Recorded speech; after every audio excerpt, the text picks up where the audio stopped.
Hi friends, ఎలా ఉన్నారు?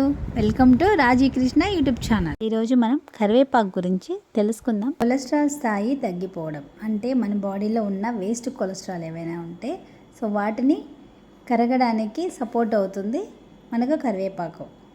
So మన జీర్ణశక్తిని పెంచుతుంది, మన కాలేయం చాలా బాగా వర్క్ చేసేలాగా అది సపోర్ట్ చేస్తుంది అన్నమాట. సో జుట్టు పెరుగుదలలో కూడా చాలా బాగా సహాయపడుతుంది, బ్యాక్టీరియాలని తొలగిస్తుంది, బరువు తగ్గడంలో సహాయపడుతుంది, సైడ్ ఎఫెక్ట్స్ని నియంత్రిస్తుంది. అంటే మనకి ఏదైనా బ్యాడ్ ఎలిమెంట్ ఏదైనా మన బాడీలో కనుక ఎంటర్ అయితే సో దాన్ని అది క్లీన్ చేసి బయట వేస్తుంది, యాంటీబయాటిక్ లాగా వర్క్ చేస్తుంది అన్నమాట. సో రక్త ప్రసరణ అంటే మన బ్లడ్ కొన్నిసార్లు థిక్నెస్ ఉండడం వల్ల అన్ని భాగాలకి సరఫరా అవ్వదు, సో దాన్ని పలుచబరిచి బాగా సరఫరా అయ్యేలాగా చేస్తుంది.